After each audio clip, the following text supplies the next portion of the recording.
বছরের প্রথম দিনটা আমি কিভাবে কাটালাম, কি করলাম সবই থাকছে। আসসালামু আলাইকুম এভরিওয়ান, আমি নাজরিন। তোমরা সবাই কেমন আছো? আশা করছি ভালো আছো। Welcome to my new blog. বছরের প্রথম দিনটা কিভাবে কাটালাম।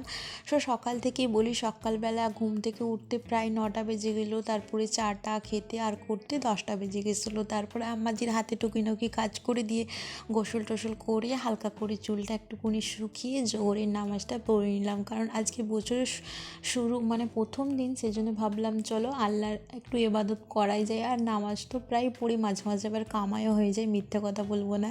তো আজকে নামাজটা পড়লাম জোহরের নামাজ বেশিরভাগ পড়াই হয় না, ফোন ঘাঁটা হয় বসে বসে রোদেতে।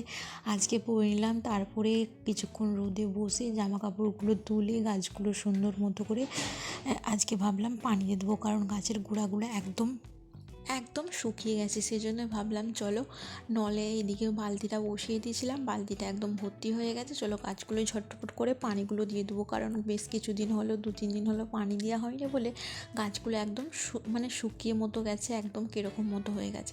তাই ঝটপট করে সব গাছগুলোতে পানি দিয়ে দিলাম।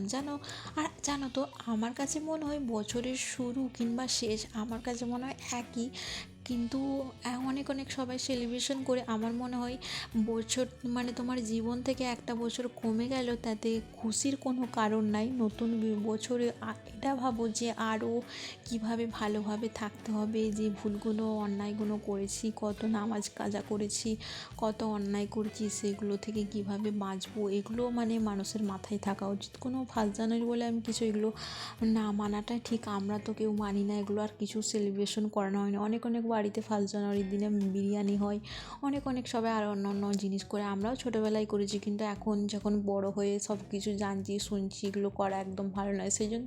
সেই দিন থেকে এগুলো সব ছেড়ে দিয়েছি। আর তোমরা কে ফার্স্ট জানুয়ারি সেলিব্রেশন করছো অবশ্যই কমেন্টে জানিও। এইদিকে ঝটপট করে গাছগুলোকে পানি দিয়ে একদম নিচে চলে গিয়েছিলাম। নিচে যেয়ে আসরের নামাজটা পড়ে দিলাম। দেখলাম না যে আসরের আজান দিয়ে দিয়েছিলো। নিচে যে আসরের নামাজটা পড়ে তারপরে কিছুক্ষণ বসার পর আবার দিয়ে দিল মাগরিবের আজান।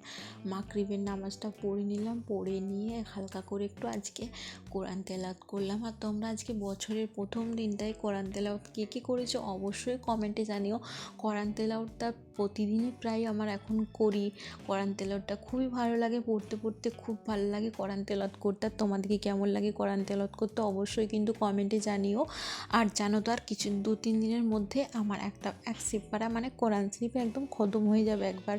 আর এই দেখো গাছে কয়েকটা লঙ্কা পেকে গেছিলো, তাই ভাবলাম চলো লঙ্কাগুলো একদম ঝটপট করে তুলে নিই, কেন বাড়িতেও লঙ্কা শেষ হয়ে গেলো। তাই ভাবলাম চলো কিছু তরকারিতে ভাতটা টাত্তা করলে দেওয়া হবে, সেই জন্য গাছের লঙ্কা তুলতেই গাছের জিনিস তুলতে খুব ভালো লাগে। এইদিকে দেখো সজনে শাক গাছে কত ফুল চলে আসছে, ছোট্ট ছোট্ট কিউট মতো সজনেও ধরে গেছে, দেখতেই পাচ্ছ কত সজনে ধরেছে। চলো আজকের মতন এই পর্যন্ত। আজকের ব্লগটা কেমন লাগলো কমেন্টে জানিও। আল্লাহ হাফেজ, থ্যাংকস ফর ওয়াচিং।